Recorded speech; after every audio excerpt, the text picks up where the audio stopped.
So come on up, don't be shy. And she knows from me, the commander, that we need headquarters people. As long as they're not medical or search and rescue, that's where they're going to go first. Okay? So she's now going to assign them, and if you have radios, then you want to set up the radio operation pretty quickly, because then you can be in contact immediately with your assessment teams. Okay? But in this case, the first couple scenarios, we're going to assume we do not have radios, and so we're going to use people as runners, and they're going to have to bring pieces of paper to and from the headquarters. Okay? So you guys can just start filling in, just everyone. What do we got here? We need 3 more people, so let's put 2 people here. And so essentially the jobs that are back here on the administration team, we call the switchboard. So phones, may not work. So cell phone, landline, that'll be here. Also the radio to be switched to 1610 megahertz. Is that right? Kilohertz. Kilohertz, sorry. Ask my radio cam operator. The 1610 radio for the Berkeley Emergency Services, which you can expect probably after about an hour or so, should have some messages on it.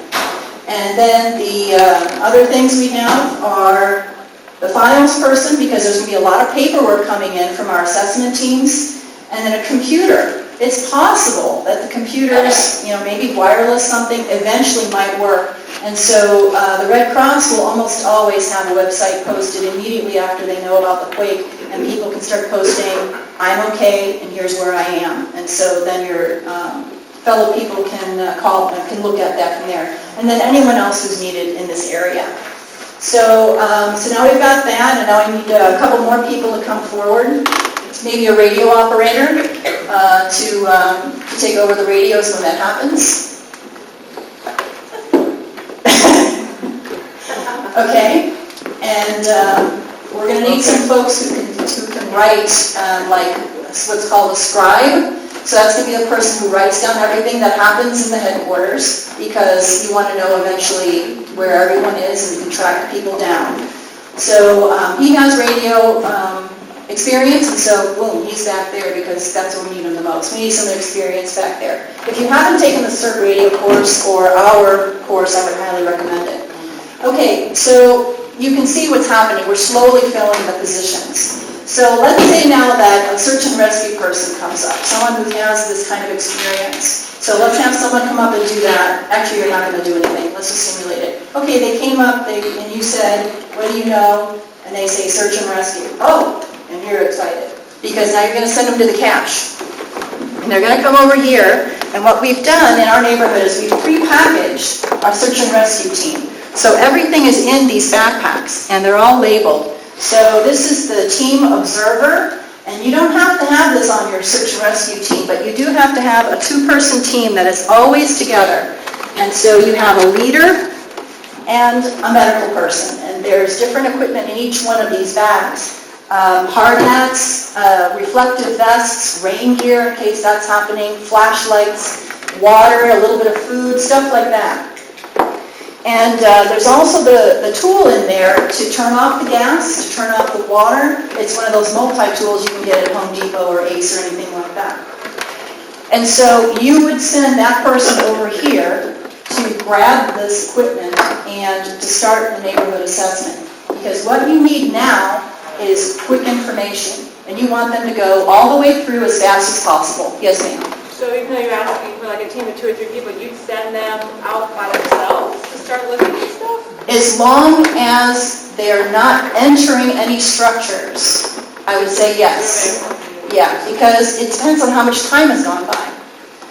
But, in a perfect world, for safety reasons, you would like 2-person teams. But if all of a sudden 10, 20 minutes has gone by and no one else has come up, I need this information, so I'm going to send people out, even though they're by themselves. Yes? I don't know if I understood you correctly. You said a search and rescue pack and a medical pack. So does that mean you want a search and rescue person and a medical team person together? Or? Great question. It was a clarification of what I said about a leader and a medical. Essentially, what that means is the medical person is carrying medical equipment. So there's bandages, splints, and stuff like that, to do immediate first aid on anyone you find to make them transportable to wherever you set up your clinic. So on the commander's checklist, it says that they have to set up the medical clinic as soon as possible, because you know people are going to be walking down, the neighborhood going, ow, I need help, and so you're going to have to set that up, and hopefully you've got someone with basic first aid, at least as a minimum, in the area, and they can then take the bag and the supplies for the medical that's prepackaged. And it's a ton of all kinds of stuff that you could possibly imagine, which will probably last about 2 hours. And you'll be ripping up sheets and towels and using cardboard and whatever else, like Barbara teaches after that. But it at least gets you through the first initial part of injuries. Okay, so we've got the communications now. We've got radios. If we have radios, of course we're simulating we don't. A scribe, the boards person, and then someone to relay messages between these tables. You might have multiple people to do that. Okay, so now we just talked about the assessment teams. So we're going to use the same equipment as the search and rescue teams. Like I said, it's prepackaged. Most of what you need, though, in there is just a clipboard and some paper, because you're going to essentially go, oh, that looks okay, and you're down to the next house. Oh, that maybe light damage, down to the next one. Oh, that's completely collapsed. Down to the next one. Oh, this one's got a fire, gas leak, whatever. You're writing down whatever you find that's bad, down power lines, etc. You want to know if it's safe to stay, and that's what the assessment is for. And to also give the commander an initial review of what am I up against, and where should my priorities be, because that information is critical to where you assign the next set of volunteers to come in. Okay, so the big deal on this is a quick report to come back. So you come across someone who's seriously hurt. Wow, what do you do there, right? If you have multiple people or someone else is in the neighborhood, say, hey, run down to, and our headquarters, by the way, is 1600 Delaware. So just, you just happen to know that. 1600 Delaware is where we're at. It's easy to remember. So you say, hey, run down to 1600 Delaware and tell them we have an injured person here at 1615 Delaware.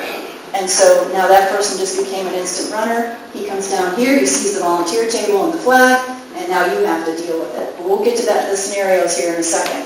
So as soon as then it looks like someone's coming to help, then you continue with the assessment. If it's taking a long time and you're two-person teams, split up. Have one person take care of that medical and have the other one continue the assessment. It's critical, again, that you get that done as quickly as possible.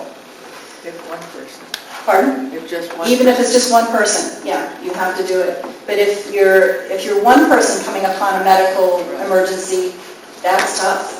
That's really tough. You just hope that there's other people around who can take over for you while you do the assessment. Yes, sir? Do you have set up time intervals that you want people to report back on, depending on what the situation is? Yeah, the question was, do you want to give them a time interval, like how soon you want them to come back?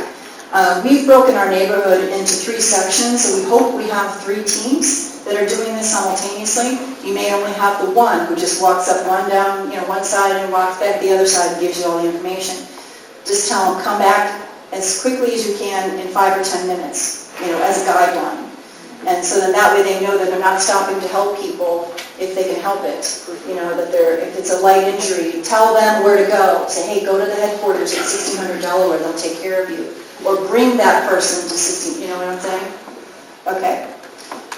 So now the assessment teams, they're coming back in now. They show up here at the volunteers table and they've got all this paperwork and forms. So now you are the gateway. So whether or not you let people go back or not, in this case, verbal is the fastest. So the commander is going to want to talk to these people directly. And they're going to bring their little notes with them. They're going to say, we have this, this, and that, and this, the other.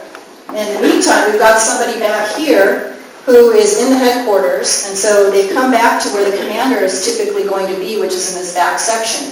You may wander a bit here and there, but essentially they're going to be in the headquarters the whole time managing things. And there's all these forms back here, and we've got ours color-coded so we know what's what.